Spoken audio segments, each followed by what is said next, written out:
funéraire, Bible des anciens Égyptiens ou plus généralement Livre des morts, il existe de nombreuses manières pour déterminer le recueil de textes funéraires le plus connu des croyances égyptiennes. Toujours est-il que le Livre des morts est un ensemble de concepts permettant une seconde naissance après la mort. Cette renaissance devient possible avec des corps préservés grâce à la momification. Cette renaissance permet d'accéder sain et sauf grâce à ces formules, synonymes de félicité éternelle. Rédigées sur un papyrus, ces formules, pour la plupart couplées à des illustrations vives, permettent aux défunts de conserver tous ses sens. En théorie, il serait donc capable de continuer à boire et à manger, mais surtout, le défunt développerait alors une capacité tout à fait particulière, adopter différentes formes afin d'affronter les esprits malsains et démoniaques sur le chemin qui le mène jusqu'au tribunal d'Osiris. On date le livre des morts aux alentours du XVIIe siècle avant Jésus-Christ. Son utilisation se serait étendue jusqu'aux dernières dynasties égyptiennes, les dynasties de l'époque ptolémaïque, jusqu'en 32 avant Jésus-Christ. Cependant, on retrouve des formules de ce livre bien avant le XVIIe siècle avant Jésus-Christ. Par exemple, à Saqqara, dans la pyramide d'Ounas datant de 2300 avant notre ère, durant la dynastie ayant suivi celle de Khéops, Képhren et Mykérinos, nous trouvons un grand nombre de formules évoquant la renaissance du pharaon. Les formules connaissent ensuite une nouvelle vie, jusqu'à la fin du Moyen Empire, lorsque les écrits ne sont plus réservés exclusivement qu'aux pharaons. Elles commencent à être écrites sur les sarcophages en tout genre, mais demeurent encore réservées à certaines castes de la population. Il faudra attendre le Nouvel Empire qui débute en 1540 avant Jésus-Christ avec le règne de Ahmosis Ier pour que les formules soient écrites sur des papyrus. C'est alors que cette Bible rituelle connaît une démocratisation grâce à une diffusion en masse facilitée par le support du papyrus. Alors qu'auparavant les textes étaient gravés sur les sarcophages, grâce au papyrus, c'est désormais dans la tombe avec la momie que le rouleau magique est placé. Nous disions il y a quelques instants que les illustrations accompagnant les textes étaient vives. Il en existe un exemplaire remarquable, actuellement exposé au British Museum de Londres. Ici, malheureusement pas de pharaon, mais un scribe royal.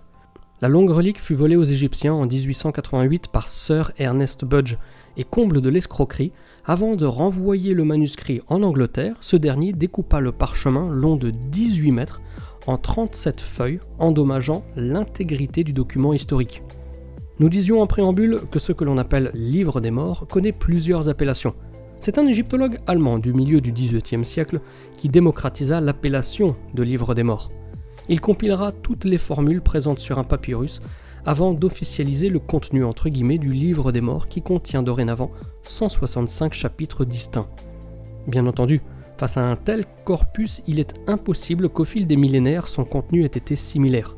On reconnaît donc qu'il comporte des variantes essentiellement dues au niveau d'initiation et de connaissance du donneur d'ordre.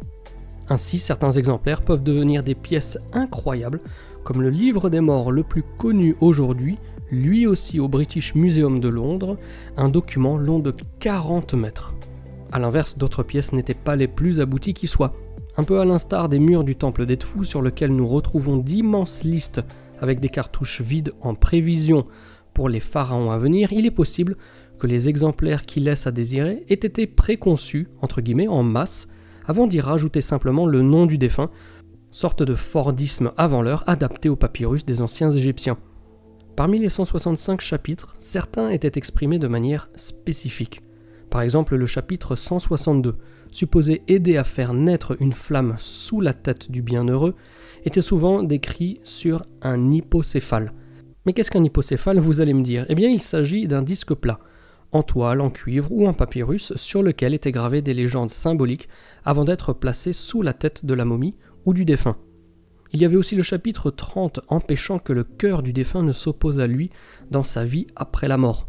Ce chapitre, quant à lui, était gravé sur des représentations de Khepr, le scarabée sacré qui sera ensuite placé sur le cœur du pharaon. Si les 165 chapitres constituent une base solide pour de nombreuses personnes, en 1967, ce sont 192 chapitres traduits en français par le professeur Paul Barguet qui voient le jour. Dans le processus du voyage vers l'au-delà, nous avons donc 165 chapitres qui, s'ils n'ont pas disparu avec les siècles et les millénaires, étaient tous essentiels. Mais il y a une formule du livre des morts qui est peut-être la plus importante, c'est celle de la pesée du cœur. Le défunt pharaon, introduit par le dieu Anubis, se présente devant un tribunal présidé par Osiris, dieu civilisateur, qui sera ensuite tué et découpé en morceaux par son frère Seth. Face à lui, il affirme qu'il n'a pas commis d'acte répréhensible durant sa vie. C'est ce que l'on appelle la déclaration d'innocence. Il réitère ensuite cette déclaration face aux 42 dieux du tribunal. Puis le moment crucial arrive enfin. Son cœur est posé sur une balance avec en contrepoids la plume de Math. Si son cœur fait pencher la balance, c'est qu'il est coupable de mauvaises actions. Fort heureusement, le résultat de cette pesée mystique et mythique est toujours positive, afin que le pharaon puisse devenir à son tour un Osiris.